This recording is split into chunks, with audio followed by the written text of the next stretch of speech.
Offline की class में बहुत विद्यार्थी हमसे ये बात पूछते हैं कि पढ़ने का सही समय क्या होता है। पढ़ने का सही समय क्या होता है। देखिए, कुछ लोग ये कहते हैं कि पढ़ने का कोई समय नहीं होता। कुछ लोग, जब हम लोग मुखर्जी नगर में थे, जब दिल्ली में थे और यूपीएससी की तैयारी के क्रम में हमारे कुछ मित्र थे उत्तर प्रदेश के, पूरे रात भर वो लोग पढ़ाई करते थे। यानी कि रात भर पढ़ने के बाद जब वो लोग सुबह में सोने जाते थे, है ना, उस समय हम लोग जगह के पढ़ाई करते थे। उनका तरीका रहा पढ़ने का।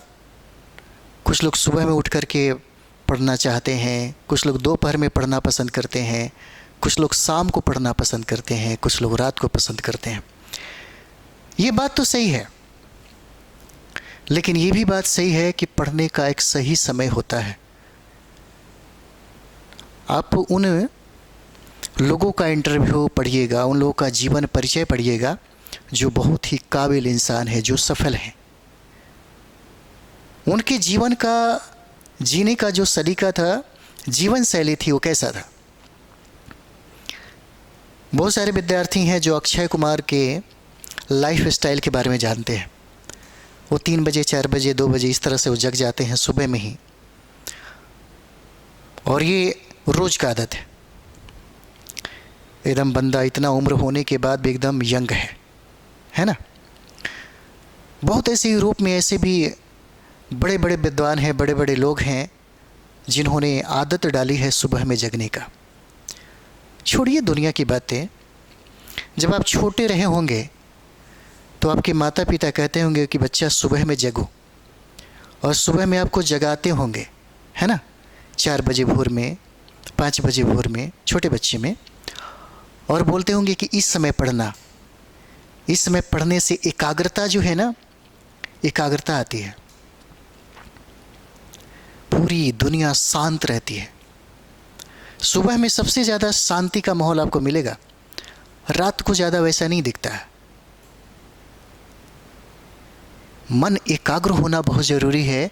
और माता पिता ये भी कहते हैं कि जब आप भोर में उठ करके, सुबह में उठ करके जब आप पढ़ाई करते हैं तो कोई भी सब्जेक्ट अगर पढ़ते हैं तो आपको सही ढंग से समझ में आता है, तुरंत समझ में आ जाता है।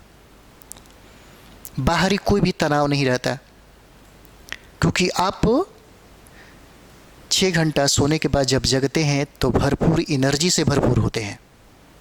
एनर्जी जो है उसमें भरपूर लबालब रहती है, किसी भी प्रकार का तनाव नहीं, है ना। और एक चीज़ आपको बता दें, कौन विद्यार्थी है जो शौक़ से पढ़ना चाहता है। बचपन में कोई भी विद्यार्थी जो शौक़ से स्कूल जाना चाहता हो, शौक़ से होमवर्क करना चाहता हो, वो तो माँ बाप की कृपा है जो बच्चे पढ़ जाते हैं और आप यहाँ तक पहुँच गए।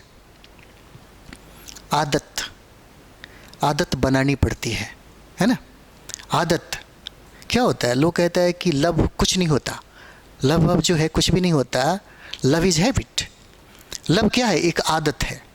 आपने आदत बना लिया, उसके जाने पे आप तड़प तड़प के रोते हैं, तड़प तड़प के मरने की बात करते हैं, और जब यही किसी और लड़की में अगर मिल जाए, किसी और लड़का में मिल जाए, तो आपकी तड़प, आपका वियोग सब खत्म हो जाता है। क्योंकि आपने जिस चीज़ के लिए तड़पा है वही चीज़ें किसी और में आपने प्राप्त कर लिया।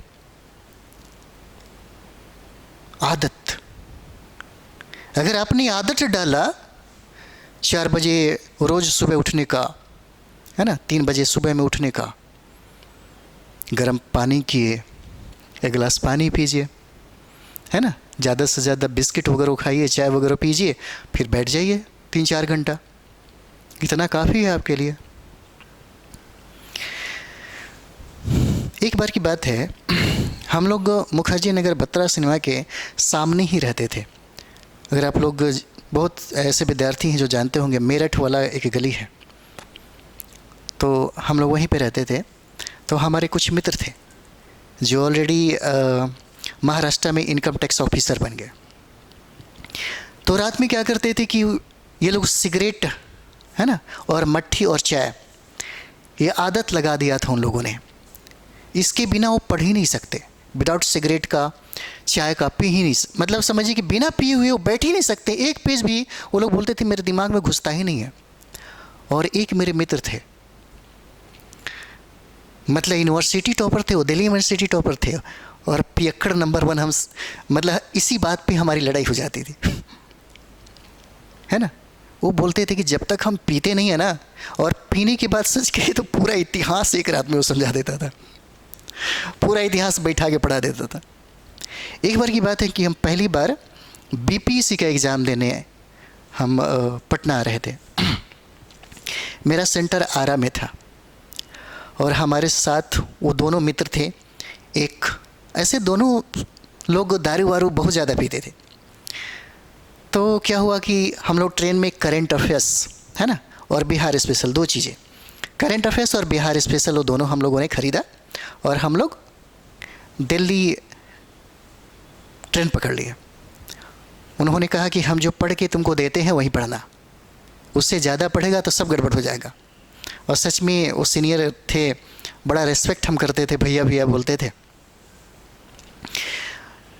वो बंदा 72 घंटा, समझिए कि 3-4 रोज पहले ही हम लोग आ गए, 72 घंटा तक हमको जगाया और खुद जगा, है ना। और यहाँ पर भी बिहार में भी उस समय दारू मिलता था, 14-15 की बात है। और आपको बता देते हैं उस समय हम लोग ट्रेन में जो भी करंट उन्होंने दिया पढ़े, यहाँ तक आया, उसी तरह से होता गया। जब हम लोग बीपीएससी का एग्ज़ाम दिए, है ना, जब हम लोग बीपीएससी का एग्ज़ाम दिए तो आपको पता है उस बीपीएससी के एग्ज़ाम में इनका स्कोर आया 114, 150 प्रश्न में, 150 में।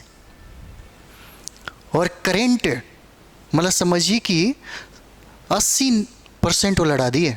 उस समय एक था ट्रेडिशनल टाइप से, अगर नोबेल से पूछना है तो पूछना है ना, अगर टेनिस खेल से पूछना है तो पूछना है ना, अगर इंडेक्स से ये प्रश्न पूछना है तो पूछना है। इस तरीके से जो लोग पहले से दे रहे थे उनको अनुभव था, और मेरा उसमें 98 ही आया था। ये लोग बहुत सीनियर थे। हम पहली बार इतना स्कोर किए थे, रिजल्ट भी हो गया था, और उसी वक्त हम लोग, है ना, रात को ही हम लोग फिर ट्रेन पकड़ लिए। और ये पता कैसे चला, उसी समय वो क्या किए, है ना, पेपर पर चेक कर लिए, बोले कि जाओ तुम्हारा रिजल्ट हो जा रहा है, हो जाएगा, है ना। और उसके बाद हम लोग सोए, उसके बाद जगे एकदम समझिए कि 10-11 बजे कल हो करके, क्योंकि आदमी बहुत दिनों से जगा हुआ था। तो एक ये भी तरीका होता है। कुछ लोग ऐसा करते हैं, जैसे आप देखिएगा कुछ ऐसा विद्यार्थी हैं कि 48 घंटा जगने के बाद वो एग्ज़ाम देते हैं और फाइट भी करते हैं। सबका अपना अपना तरीका होता है, लेकिन सही जो टाइम है पढ़ने का, उसी आदत डालना होता है ना। हम हिंदी साहित्य इस बिहार के बहुत ही मशहूर दार्शनिक थे, हिंदी साहित्य के प्रोफेसर थे, उनके पास हम लोग पढ़ते थे, और हमको बार बार यही बताते थे कि पढ़ना इतना आसान काम नहीं है ना, पढ़ना इतना आसान काम नहीं है।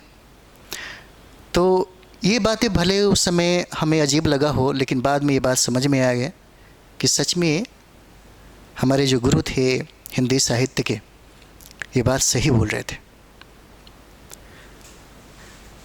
तो कहने का मतलब है कि अगर आपको जो सही समय आपको चाहिए, है ना, तो क्यों ना मॉर्निंग में ही इसको, है ना, मॉर्निंग में इसका आदत डाल लीजिए, इसका आदत डालिए।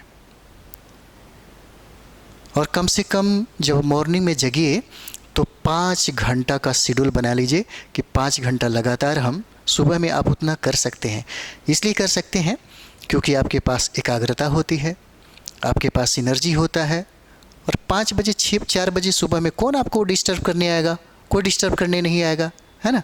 आप आराम से पढ़ रहे हैं, आपका रूममेट भी, है ना, रूममेट भी उस समय आपको डिस्टर्ब नहीं करेगा। अगर दोनों का आदत अगर हो जाए 4 बजे 3 बजे जगने का, तब तो मज़ा ही आ जाएगा, सोने पे सुहागा वाली बात हो जाता है ना। तो ये सब चीज़ें हैं। बहुत सारे लोग ये कहते हैं कि कोई टाइमिंग है। एक बात आपको बताते हैं, जो लोग प्रकृति के खिलाफ जाते हैं ना, वो कभी बेहतर नहीं कर पाते हैं। रात हमेशा सोने के लिए बना है। रात में सोने के बाद जब आप जगते हैं, वो फीलिंग आपको दिन में सोने के बाद जब आप जगते हैं वो नहीं प्राप्त होता। ये सर्किल है, ये साइकिल है जो चलता है। हमेशा रात को ही नींद क्यों आती है? और आप सोचते हैं कि नहीं, एग्ज़ाम का टाइम आ रहा है। अरे दिन में टाइम बर्बाद क्यों करना? दिन में क्यों टाइम बर्बाद करता है? आप ही सोचिए, क्यों आप बर्बाद कर देते हैं? आपको लगता है कि दोस्त आ जाते हैं, आप बुलाते होंगे। दोस्त अगर आ रहे हैं तो उनसे 10 सवाल करिए। 2 दिन 3 दिन के बाद वो या तो आपका सामना करने वाले होंगे तो आपके साथ बैठ के पढ़ेंगे, नहीं तो फिर दोबारा वो नहीं आएंगे। आफत को गले आप लगाइएगा तभी ना लगेगा। क्यों लगाते हैं? सबसे बेहतर टाइम होता है जब भी आपको टाइम मिल रहा है ना, मतलब सही टाइम का चुनाव कर लीजिए। क्योंकि 2-4 ऐसे सफल लोगों का भी इतिहास पढ़िए जो लोग हमेशा सुबह में जगे हैं, है ना। बाकी आपकी प्राथमिकता है, आपको जैसे अच्छा लगे उसे करिए। आपने तो हमसे पूछा इसलिए हम आपको बता रहे हैं, है ना। आप हमसे पूछा इसलिए हम आपको बता रहे हैं। रिजल्ट के लिए 8 से 10 घंटा 8 महीना, 8 से 10 घंटा 8 महीना करके देखिए। रिजल्ट ना हो तो बोलिएगा, 100% रिजल्ट होगा ही होगा, है ना।